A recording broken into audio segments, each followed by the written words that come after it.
Hello, I'm Dan Graham from the University of Minnesota, and today I'm going to tell you a bit about a study that I conducted along with Bob Jeffrey, the results of which will appear in a forthcoming issue of the Journal of the American Dietetic Association.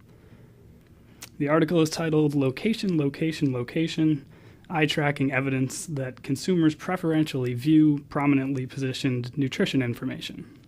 By way of background, there's a disconnect in the dietary literature that I'm sure many of you are familiar with.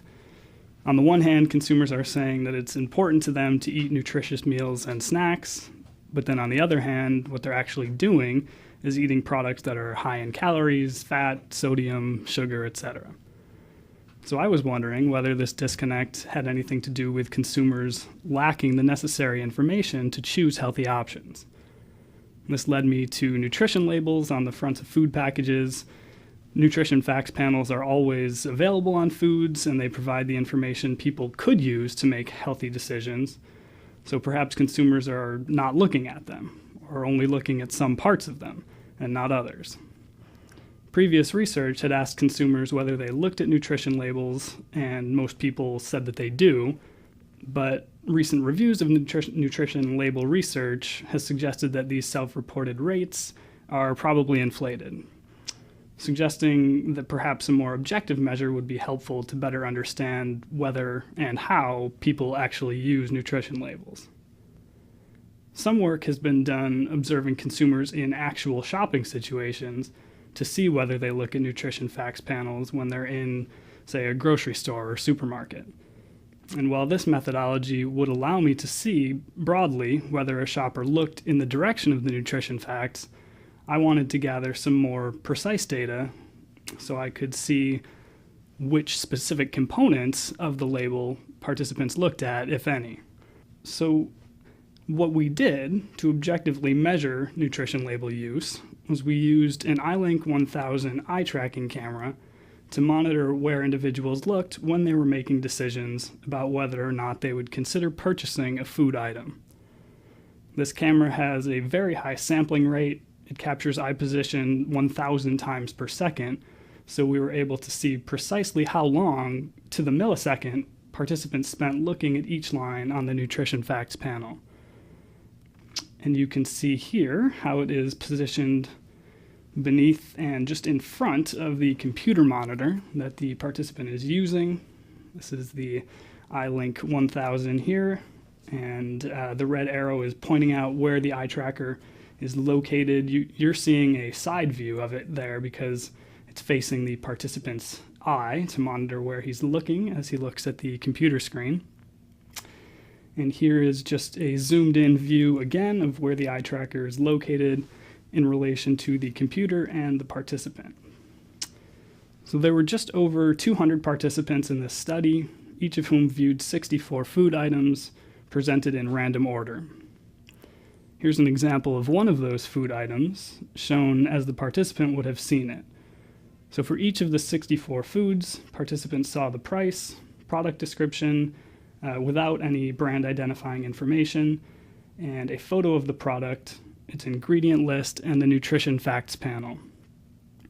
There were also 3 options for participants to click on with the computer mouse to tell us whether they would consider buying the product, whether they would not consider buying it, or whether the question did not apply to them because they had some type of dietary restriction preventing them from eating this product.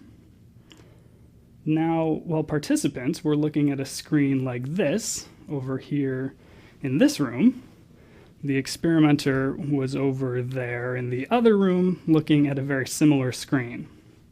But what the experimenter also saw was a small dot on the screen indicating where the participant was looking. I can show you just a couple of examples of the types of data this equipment allowed us to collect. First, here's a video of one participant looking at a food product. And what you're seeing in this video is the screen that the participant saw, just as he or she saw it. But then you also see a small circle moving around the screen. And this circle represents where the participant was looking. So as you can see here, this participant spent a lot of time looking at the nutrition facts panel and hardly any time looking anywhere else. These data can also be presented visually by showing the participants' gaze fixation. So these were places where the eye settled for a moment during the video we just saw. So here you can see each fixation is presented as a teal-colored circle, and the vast majority of these fixations are occurring on the nutrition facts panel, as we saw in the video. Another way to look at these data is using what is known as a heat map. In these heat maps, red highlights indicate areas where there was a lot of visual activity, yellow highlights show moderate activity, and the green highlights show lower levels of visual activity. So you can see the heat map here telling us the same story as we saw in the video, and the fixation map, that is, the participant was looking mostly at the nutrition facts panel and centering primarily around carbohydrates. The next participant demonstrates a different set of priorities when deciding whether or not this is a food she's interested in purchasing. As you can see, she looks from the price to the photo to the product description and back and forth between these areas. But she never once looks at the nutrition facts panel. And this is clear also looking at the fixation report. We can see all of the little blue circles appearing on the photo, price, and description, and none on the nutrition label. And again, the heat map tells us the same story in a different way. So we can see the greatest concentration of visual attention is on the photo, and no attention at all is on the nutrition label. Finally, just one more example of how a different participant looked at the same product information. If you have already read the paper, you may have noted that a handful of participants looked at every line of at least one nutrition panel. And this was one of those participants. So you can see this person views the material very comprehensively before making a decision. And both the fixation report and the heat map bear this out. You can see fixations on every component on the screen and on every line on the nutrition facts panel. And then the heat map shows that the areas of greatest interest for this participant were the words organic, appearing in the product description and the ingredients list, as well as the calorie and carbohydrate areas on the nutrition facts panel. So now that you've seen the data that we've gathered, let's talk about what we found. One of the key questions was whether consumers look at nutrition labels. And the answer to this question was yes. The majority of participants did indeed look at labels for many to most of the foods. And as you may have noticed from the 3 videos, the labels were also located in 3 different locations. 1/3 of the participants saw labels on the left side of the screen, a third saw them in the center, and another third saw them on the right side of the screen. Label viewing was especially high when labels were located in one of these locations compared to the other 2. And if you were here with me now instead of watching this at home, I would ask you which label location you thought received the most viewing. But since you're not here, I will just tell you. It was the center location. Labels in the center received about 30% more viewing than those on the sides. So then the primary follow-up question was, okay, so participants are looking at the labels, but what parts? This is another time now that I would ask you a question if you were here in person, which is, which label component do you think was most viewed by participants?